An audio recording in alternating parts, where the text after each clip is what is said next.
एक मित्र ने प्रश्न पूछा है कि जब मैं विपश्यना करता हूँ उस समय तो सब ठीक रहता है, लेकिन पूरे दिन मेरा शरीर अकड़ा हुआ सा रहता है। मेरी गर्दन, मेरा पूरा शरीर के सारे अंग अकड़े अकड़े से रहते हैं। ऐसा क्यों होता है? एक बात निश्चित है कि अगर मैं अपने शरीर को बहुत ज़्यादा प्रेशर दूंगा, शरीर को ढीला नहीं छोड़ के अगर मैंने विपश्यना की है, तो यह बात निश्चित है कि पूरा शरीर अकड़ा हुआ सा हो जाएगा। तो यह बात ध्यान देने योग्य है कि जब भी हम आनापान स्मृति या आनापान सति योग करते हैं या जब हम विपश्यना करते हैं, तो हमारा शरीर पूरी तरह से शिथिल होना चाहिए, पूरी तरह से ढीला होना चाहिए, और जो भी हमने कपड़े पहने हुए हैं वो भी ढीले होने चाहिए। क्योंकि हमने शरीर के किसी अंग पर जोर नहीं डालना, हमने शरीर के किसी भी अंग पर दबाव नहीं डालना, हमने तो शरीर को पूरी तरह से शिथिल छोड़कर विपश्यना और आनापान स्मृति करनी है। और आनापान सति करते समय तो हम इसीलिए विपश्यना से पहले आनापान सति योग करते हैं, क्योंकि आनापान सति में तो हम सिर्फ अपने मन को स्थिर करके, अपने विचारों को, अपने मन को, अपने पूरे चित्त को स्थिर करके हम सिर्फ अपनी कुदरत जन्य तरीके से चल रही सांस को, आती जाती सांस को देखते हैं। इसके अलावा हम कुछ भी नहीं करते। कहीं कोई जोर नहीं लगाना, कहीं कोई दबाव नहीं डालना।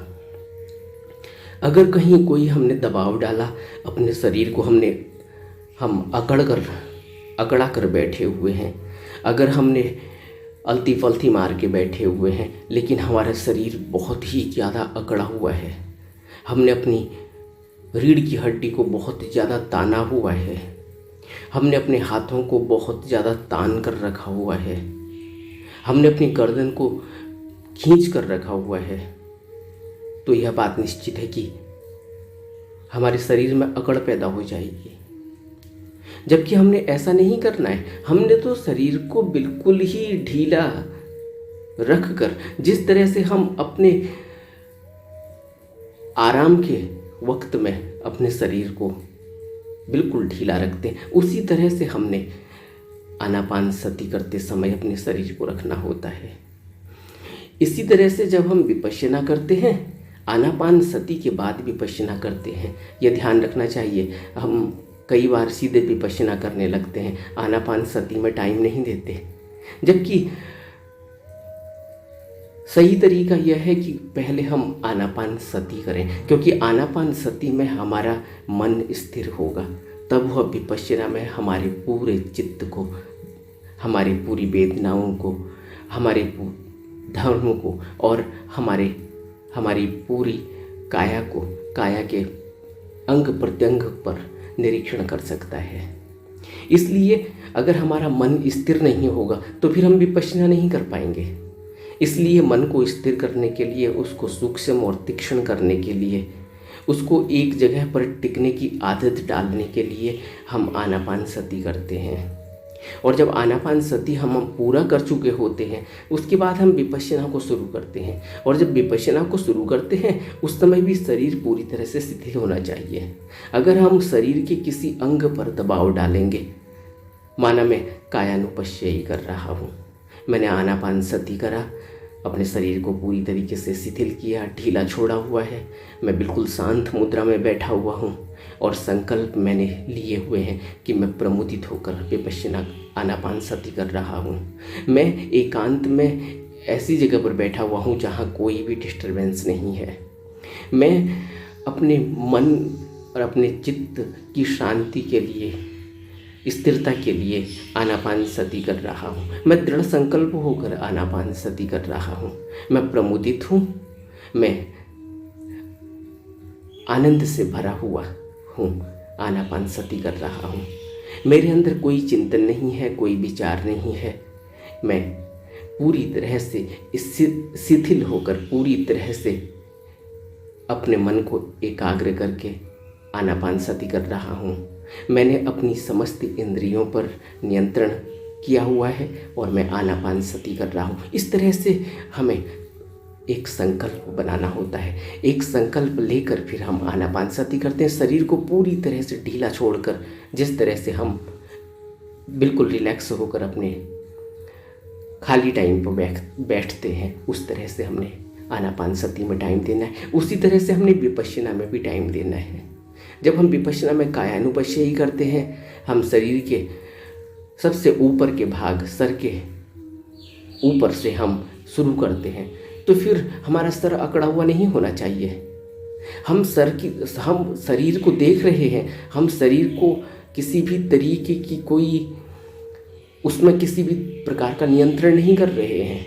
हम शरीर में किसी भी प्रकार का जोर नहीं दे रहे हैं।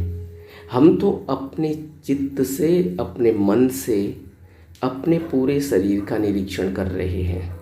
इसमें कहीं भी कोई ऐसा नहीं है कि अगर मैं सर के ऊपरी भाग को देख रहा हूँ या मैं अपने चेहरे को देख रहा हूँ, मैं अपनी गर्दन को देख रहा हूँ, तो मैं अपनी गर्दन को अकड़ा दूँ, मैं अकड़ कर रखूँ, मैं अपने सर को पूरी तरीके से एकदम ही ज़्यादा टाइट कर दूँ। इस तरह से हम विपश्यना नहीं कर पाएंगे और इसका परिणाम क्या होगा कि पूरे दिन, जैसे इन मित्र ने कहा कि पूरा दिन शरीर अकड़ा अकड़ा सा रहता है, जबकि होना इसका बिल्कुल उल्टा चाहिए। अगर मैंने आनापानसति को अच्छी तरह से किया है, अगर मैंने विपश्यना में पूरा वक्त दिया है, तो शरीर तो पूरी तरह से शांत हो जाता है, पूरी तरह से ऊर्जा से भर जाता है। क्यों ऊर्जा से भर जाता है, इस पर भी जरा विचार करते हैं। जब हम विपश्यना करते हैं, अपने शरीर के अंग प्रत्यंग का निरीक्षण करते हुए सर की चोटी से लेकर पाँव के नाखून तक पहुँचते हैं और फिर पाँव के नाखून से सर की चोटी तक पहुँचते हैं। शरीर के अग्रभाग से घूमते हुए शरीर के पीछे भाग से फिर हम सर की चोटी, और अग्रभाग से फिर फिर पाँव के नाखून तक, फिर पाँव के नाखून से शरीर के पिछले भाग से सिर की चोटी तक पहुँचते हैं। जब हम इस तरीके का निरीक्षण करते हैं अंग प्रत्यंग का, तो हमारे शरीर की समस्त ऊर्जा एकत्रित होने लगती है। हमारे शरीर के अंग प्रत्यंग में जो भी ऊर्जा बंध गई है, रुक गई है, हमारे जोड़ में जो भी ऊर्जा रुकी हुई है, फंसी हुई है, अटकी हुई है, वह पूरी तरीके से रिलीज हो जाती है। क्योंकि हम जब विपश्यना करते हैं, कायानुपश्ययी करते हैं, तो शरीर के हम अंग प्रत्यंग को, समस्त जोड़ों को देखते हुए चलते हैं, वहाँ से ऊर्जा को रिलीज करते हैं और यह पूरी ऊर्जा हमारी एकत्रित होते हुए हमारे चित्त को और भी ज़्यादा मजबूत और भी ज़्यादा ऊर्जावान बना देती है। हमारा मन पूरी तरह से ऊर्जा से भर जाता है, स्थिर हो जाता है, तीक्ष्ण हो जाता है। यह आनापानसति इसमें विशेष रोल प्ले करती है। आनापानसति में हमने अपने मन को अगर स्थिर किया है, तो कायानुपश्ययी करते समय हमारा मन और भी ज़्यादा तीक्ष्ण हो जाएगा, ऊर्जा से भर जाएगा।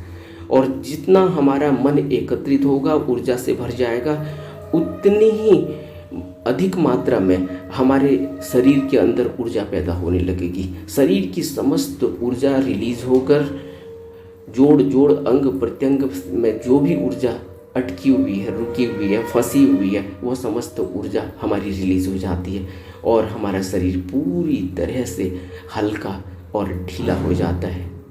इस बात को अच्छी तरह से समझना चाहिए। अब कभी भी विपश्यना करते समय इस बात का ध्यान रखें कि हमारा शरीर का कोई भी अंग अकड़ा हुआ न हो। अगर हम कायानुपश्ययी करते हुए अपने रीढ़ की हड्डी से नीचे की तरफ को अगर हम जा रहे हैं और हमने अपने पाँवों को देखना शुरू किया है, अपनी जांघ से नीचे हम घुटने पे पहुँचे, घुटने से पिंडलियाँ होते हुए हम अपने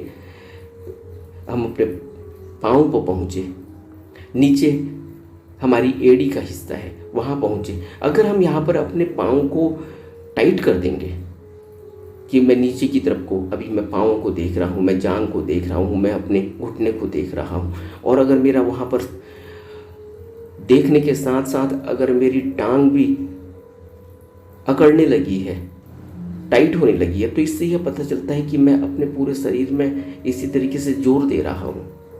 और अगर मैंने अपने शरीर में जोर दिया तो इसके परिणाम फिर भयानक भी हो सकते हैं। इसलिए शरीर में अंग में जोर नहीं देना। हम तो बिल्कुल ही शांत होकर बैठे हुए हैं, किसी को पता भी नहीं चलता कि हम क्या कर रहे हैं।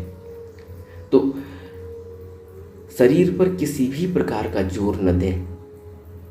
आप बिल्कुल शांत तरीके से बैठ जाएं और जिस तरीके से आपने आनापान सती की शुरुआत में, आनापान विपश्यना की शुरुआत में आनापान स्मृति किया, आनापान स्मृति में जिस तरह से आपने दूर खड़े होकर अपनी सांसों को आते जाते देखा है, उसी तरह से हम दूर खड़े होकर अपनी काया का निरीक्षण करते हैं। दूर खड़े होकर आप खुद अगर करते हैं तो आपको खुद ही महसूस हो रहा होगा कि जब भी आप विपश्यना शुरू करते हैं तो आप दूर खड़े हो जाते हैं। आपको स्वयं लगता है कि मैं शरीर मेरा वहाँ है और शरीर को मैं देख रहा हूँ, या देखने वाला कोई और है, शरीर कहीं और है। यह खुद ही महसूस हो जाएगा जब आप अपनी सांसों को देखते हैं आनापान सती में। तो आपको पता चलता है ना कि एक तरफ से सांस चल रही है, एक तरफ से सांस को देखने वाला सामने खड़ा है। इसी तरह से कायानुपश्ययी में भी जब हम अपनी काया का निरीक्षण करते हैं तो ऐसा लगता है जैसे मैं दूर खड़े होकर अपनी काया को देख रहा हूँ। तो इसमें काया को टाइट करने का, काया को बहुत ही ज़्यादा उसमें अकड़ पैदा कर देना, यह कोई ज़रूरत नहीं है। इससे तो यह पता चलता है कि हम जोर लगा रहे हैं। हम जोर लगाने से विपश्यना नहीं करते, हम जोर लगाने से आनापान सती नहीं करते। जरूर कुछ ऐसी गलती हो रही होगी। अब आप इस बात पर विचार कीजिएगा। और दूसरी बात यह कि जब हम कायानुपश्ययी के बाद वेदनानुपश्ययी करते हैं तो वेदनानुपश्ययी में भी आपने देखा होगा कि हम पूरे शरीर की वेदनाओं को सिर्फ अनुभव कर रहे होते हैं। हम अपनी तरफ से उन वेदनाओं के पीछे नहीं जाते कि ये वेदनाएं अच्छी हैं, बुरी हैं, ये दुख से भरी हैं या सुख से भरी हैं, ये आ रही हैं, जा रही हैं, फूट रही हैं, टूट रही हैं, फिर दूसरी वेदनाएं कहीं और महसूस होती हैं। हमें तो सिर्फ दूर खड़े होकर उन वेदनाओं का निरीक्षण करना है, उन वेदनाओं को महसूस करना है। उन वेदनाओं को महसूस करते करते ही हमारे अंदर यह भाव गहरा पैदा होने लगेगा कि मैं शरीर नहीं हूँ। यह शरीर टूटता है, बनता है, तरंगों से पैदा हो रहा है, तरंगों से टूट रहा है, फिर तरंगों से बन रहा है, फिर टूट रहा है। यह इसी तरह से अणु और परमाणुओं का जोड़ है। यह हमें गहरा अनुभव होता है, सिर्फ कहने की बात नहीं है, सुनने की या पढ़ी हुई बात नहीं है। यह फिर हमें अनुभव होने लगता है कि इस दुख सुख का कोई मतलब नहीं है शरीर में। यह दुख क्षण भर आता है, क्षण भर में चला जाता है, सुख भी क्षण भर में आता है, क्षण भर में चला जाता है। इस तरीके से हम चित्तानुपश्ययी करते हैं तो चित्त में जो भी अनुभव हो रहे हैं, चित्त में जो भी वेदनाएं, तरंगें अनुभव में आ रही हैं, चित्त में जो भी विचार और ख्याल आ रहे हैं, उनको हम दूर खड़े होकर देख रहे हैं कि यह विचार उठा, मैंने देखा और चला गया। फिर एक विचार उठा, फिर मैंने देखा, फिर चला गया। मैं उन विचारों के साथ नहीं हूँ। मैं चित्तानुपश्ययी में अपने शरीर में हो रही हरकतों को भी देखता हूँ, मैं वेदनाओं को भी देखता हूँ, मैं चित्त में उठ रहे विचारों को, भावों को भी देखता हूँ, दुख सुख का अनुभव भी करता हूँ, लेकिन मैं उसमें कहीं भी नहीं हूँ। मैं अपने को दूर खड़े होकर उनसे सबसे अछूता खड़ा हूँ। यहाँ भी कोई शरीर को टाइट करने की, शरीर को अकड़ कर रखने की कोई भी ज़रूरत नहीं है। शरीर का कोई संबंध ही नहीं है। इसी तरह से जब मैं धर्मानुपश्ययी करता हूँ तो मैं देखता हूँ कि मेरी आदतें किस तरह से मेरे अंदर घूम रही है, किस तरह से वह मेरे अंदर एक प्यास पैदा कर रही है, किसी भी प्रकार की हो। मेरी विशेषताएं हैं, मेरी अच्छी आदतें हैं, मेरी बुरी आदतें हैं, मेरे व्यसन हैं, मेरे और उस तरह के विचार हैं जो बार बार रिपीट होकर आते हैं। इन सब चीज़ों को मैं देख रहा होता हूँ, लेकिन मैं उनके साथ नहीं जाता और देखते देखते ही मैं उन आदतों से दूर चला जाता हूँ। वो आदतें अपने आप छूट जाती हैं।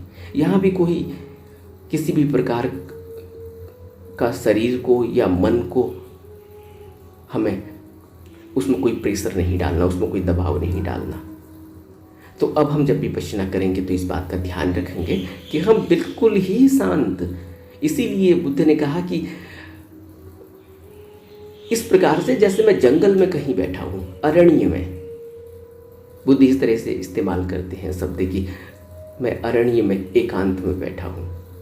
इसीलिए कहते करते हैं कि मेरे को कोई भी डिस्टर्बेंस नहीं है, मेरे शरीर में कोई डिस्टर्बेंस नहीं, मेरे मन में कोई डिस्टर्बेंस नहीं, आसपास से कोई डिस्टर्बेंस नहीं, किसी भी प्रकार का मैंने शरीर पर कोई दबाव नहीं डाला हुआ है, कपड़े मैंने बिल्कुल ढीले पहने हुए हैं और किसी भी प्रकार के विचारों से, भावों से, किसी भी प्रकार के टेंशन से, पीड़ा से, दुख से मैं मुक्त होकर दूर खड़ा हूँ। आज तो टेंशन शब्द इतना ज़्यादा हो गया, प्रेशर इतना ज़्यादा आदमी उसकी बात करता है। वर्क प्रेशर है, उसका घर में प्रेशर है, उसका फैमिली प्रेशर है, उसकी अपने पर्सनल लाइफ के प्रेशर है। इन प्रेशर्स में अगर हम और भी इन प्रेशर्स को लेकर अगर हम विपश्यना करते हैं, इन प्रेशर्स को लेकर अगर मैं आनापान सती करता हूँ तो मैं कैसे कर पाऊँगा। हालांकि हम इन प्रेशरों से दूर होने के लिए ही, इन प्रेशरों से मुक्त होने के लिए ही आनापान सती और विपश्यना की तरफ बढ़े हैं, लेकिन अगर हम इन प्रेशरों को साथ लेके चलेंगे, मैंने छुट्टी ली है कि मैं विपश्यना करूँगा और मैं उस छुट्टी के दौरान में भी अपने वर्क प्रेशर, अपने कामकाज की बातों को अगर ध्यान में रखूं, उनको बार बार रिपीट करते रहूं कि उसने ये कहा था, उसने वह कहा था, अब क्या हो रहा होगा, अब मैं ऑफिस में नहीं हूँ, छुट्टी पर हूँ, तो वहाँ क्या चल रहा होगा, मेरे बारे में कौन क्या बोल रहा होगा। इस तरह की बातों को लेकर अगर मैं विपश्यना करूँगा तो मेरी विपश्यना होने वाली कहाँ है, मेरा आनापान सती फिर होने वाला कहाँ है। इसलिए विचार करना चाहिए कि जब मैं आनापान सती या विपश्यना करूं तो मैं ऐसे ही, सबसे पहला काम ही बुद्ध ने शुरुआत ही वहीं से करी सतिपट्ठान में कि मुझे सबसे पहले अरण्य में एकांत में अपने विचार, समस्त भाव और विचारों से मुक्त होकर, शिथिल होकर, अलती पलती मारकर अपनी रीढ़ की हड्डी को सीधा कर कर, ढीला कर कर बैठना है। तो इस बात का विचार करना चाहिए। आशा है कि इन मित्रों को यह बात समझ में आई होगी और अगर इसके अलावा भी अगर कोई और इनके प्रश्न है तो यह ज़रूर लिख कर देंगे। नमो बुद्धाय।